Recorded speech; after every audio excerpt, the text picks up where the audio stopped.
ए सब्ज़ गुंबद वाले मंजूर दुआ करना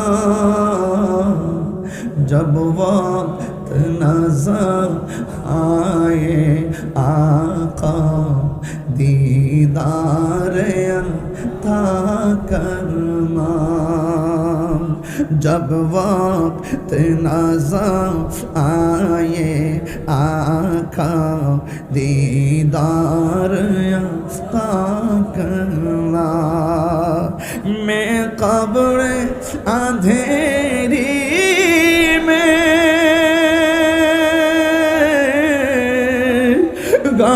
घबराऊंगा जब तन्हा मैं खबर अंधेरी में घबराऊंगा जब तन्हा इमदाद मेरी करने आ जाना सुनल्लाह रोशन मेरी तुर्बत को लिल्लाह करना जब वक्त नज़र आए आका दीदार अता करना সবাই দিল খুলে হে সবজ গুंबद वाले मन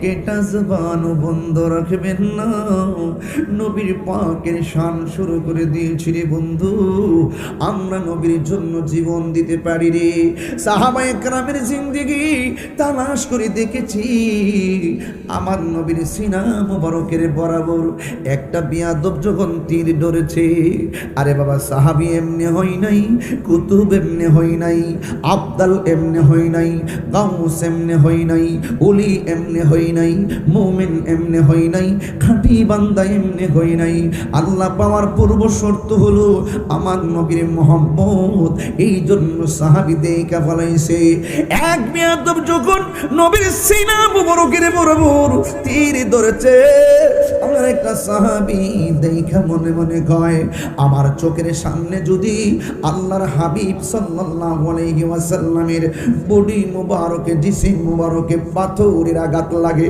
তীরের আঘাত লাগে রে আমি আল্লাহর দরবারে কি জবাব দিব এ বন্ধু ওই কাফেররা যখন নবীর সিনা মুবারকের বরাবর তীর ধরেছে বুঝলেন তো ব্যাপারটা কত কঠিন যেই নবীর বদন মুবারকে মশা মাছি বসে নাই যেই নবীর পসিনা মুবারকে একটা পসিনা মুবারকটা মণিমুক্তার মতন চিকচিক করত যেই নবীর পায়খানা মুবারক প্রস্রাব মুবারক প্রস্রাব মুবারক পান করেছে যে পান করার কারণে তার জন্য জাহান্নামের আগুন হারাম হয়ে গেল যেই নবীর বদন মুবারকে কোনোদিন মশা মাছি বসে নাই ওই বদন মুবারকের দিকে যখন কাফের তীরের তাক লাগাইলো ওই সাহাবী আমার নবীর জড়াইয়া ধরলেন ধরার সাথে সাথে ওই সাহাবীর পিঠ মুবারকের ভিতরে তীরের আঘাতটা লেগে গেছে আল্লাহর হাবিব ডাক দিয়ে কয় সাহাবী রে তুমি আমারে এমন করে কেন ধরলা ইয়া রাসূলুল্লাহ নবী গো কাফেররা আমার চোখের সামনে আপনাকে তীর মেরেছে এই তীর যদি আমার চোখের সামনে আপনার বদন মুবারকে লাগে আমি কি জবাব দিব এই জন্য আমি আপনাকে জড়াইয়া ধরেছি আল্লাহর হাবিব সাল্লাল্লাহু তাআলা আলাইহি ওয়াসাল্লাম বলেন তুমি কি তীরের আঘাত ব্যথা পাও না ওই সাহাবী মুস্কি মুস্কি হাসে হাইসা ডাক দিয়ে কই নবী গো ও মায়ের নবী কারে ব্যথার ভয় দেখাচ্ছেন গো নবী? কয় তীরের আঘাত কি তুমি ব্যথা পাও না? এই সাহাবী মুচকি মুচকি হাসতে শুরু করলেন। আমার নবী বলে, ব্যথা পাইলে মানুষ কান্দে, তুমি কেন হাসতেছো গো? এই কথা বলার পর ইয়া রাসূলুল্লাহ, আপনি আমার ব্যথার ভয় দেখাইতেছেন, আমি ব্যথা পাই না গো নবী।